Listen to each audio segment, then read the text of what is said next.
Hey guys, you got Crave here with a comparison between Razer's keypads, the Tartarus V2 and its Pro version. So I've had both pads for about 2 months now and used each one for a fair amount of time, and the TLDR is that I do prefer the Pro version, but not for all its advertised features. So let's look at the basics of what a keypad is at the moment. If you're only in for the comparison, skip ahead to the time I'm showing right now. So if you've been mainly relying on your keyboard with your PC, a keypad might be a strange thing and might not make sense. I mean, most boards offer much more in terms of range of features, even if you start looking at smaller ones like the 10 keyless, the 65 or the 60% layout. And given the price of these keypads, you might be able to source keyboards that are about the same price. So what gives? I can think of a few reasons. First, it's that keypads offer some things that might be of lesser value to some, like having a dedicated hardware for specific gaming scenarios, or it may even complement the look of the system. I kind of am for the former in that I do like separate gaming hardware from typing. A con is that it's not an efficient choice and lessens your desk space in case your gaming area is a bit limited.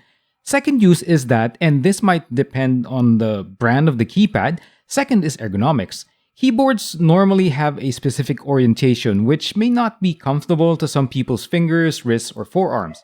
Just like ergonomic mice, most keypads offer orientations that are somewhat natural. So both versions of the Tartarus tilt down a bit towards the left, which help to bring your hand and wrist close to a normal position. In addition, both pads from Razer also offer a very comfortable cushion for your wrist and a very nice curve for your palm to rest. Now, third is being very compact in that there is very little reason to move your hand.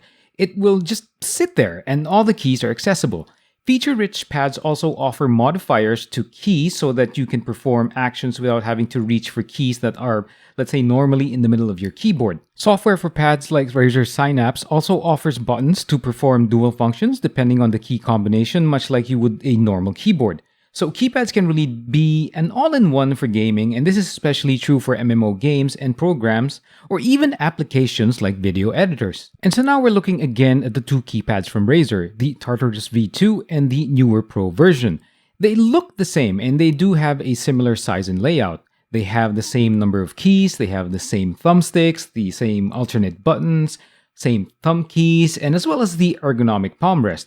Oh, by the way, both of these palm rests can be adjusted in the same way depending on user preference. And I think that's where they are significantly similar. What mainly differentiates the V2 from the Pro version is one important feature. It's about the switches they use. The V2 uses Mecha-membrane switches while the Pro version uses analog optical. So Mecha-membrane by themselves are a hybrid of sorts. They have the mushy format of, say, some laptop keyboards or non-mechanicals. They are soft when keyed down, which is why I use the term mushy. They're also mechanical in the sense that they give tactical feedback of a pure mechanical board and produce a very noticeable audio feedback of certain mechanicals. I'll let you hear that in the audio feedback section in a bit. The Tartarus Pro uses analog optical switches. That's two parts, but the simplest way of describing the optical part is that it uses light to determine when a key press is activated or actuated. Unless switch makers opt to make modifications to the design, it will normally be a smoother and faster key press depending on how it's made up. So the earlier versions of Razer's optical boards like the Huntsman were the first iterations of their own implementations of the optical switch. I used to have the Huntsman TKL and I can confirm that those were really fast, and it sort of made normal typing a bit difficult due to accidental activation of keys even when my fingers were just simply resting on those keys, so it did take some time to get used to. The second part of the Tartarus Pro is the analog part. Now, to keep it simple again, think of your gamepads from your console. So the sticks can be actuated with minimal force and then eventually all the way. This can have an effect on, say, in-game character movement, just as an example, to the speed in which you turn your character, view when you look up, or pan the camera from left to right. So it could go really slow if you're just touching your stick slightly, or if you make it go all the way, then the speed of movement or the speed of the camera turn is really fast. Again, it will still depend on how you set the game in the settings menu of whatever you're playing.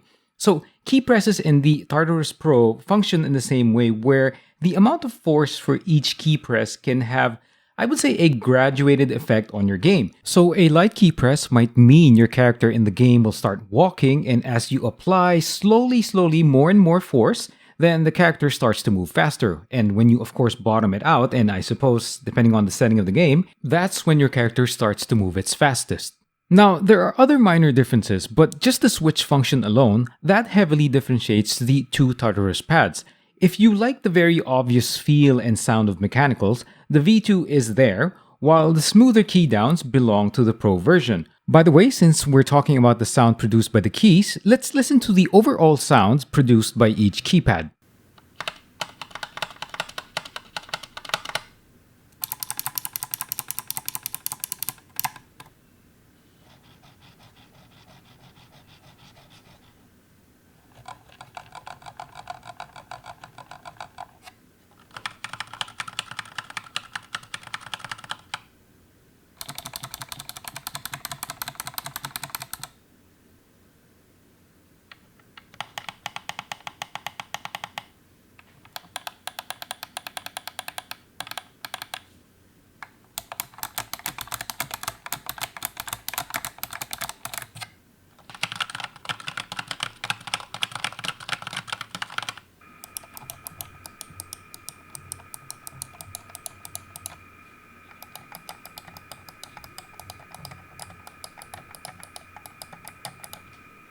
Now, as you've heard, there's a very distinct difference, especially if your key presses are very frequent. I've gotten used to the feel of smooth key downs with tactile feedbacks, so I had to go with the Pro version. Now, the Pro version is of course missing the tactile feel, as it just straight away presses down with hardly any physical feedback, and maybe it's less in the sound department. So in going for a quieter or more subtle sound experience, the Pro keys also feel less stiff compared to the V2, at least that's how it appeared to me. And those were really just the two key aspects that helped me decide at least help me to decide between the two keypads. Now, I want to mention that the Pro version also has a feature that is inherent to the analog feature of that keypad. You can basically assign different functions depending on how far down you press a key. So, when configured in Synapse, you can configure two different key settings for each key depending on the amount of pressure or force you apply. So if you lightly press a key, your character can perform a certain action, while bottoming out the key will result in some other action. Now, personally, I don't use this, as when getting really into gaming, I won't have full control of how much pressure goes into my key downs. Now, if you're the kind of person that has better force control on your fingertips, then this is something you should definitely check out. And that's about it really for the comparison between the Tartarus Pro and the V2 version. I hope this helps if you're thinking about using gamepads and are having a hard time choosing between the two versions of Razer's offering. So thanks for watching, guys. Talk to you soon.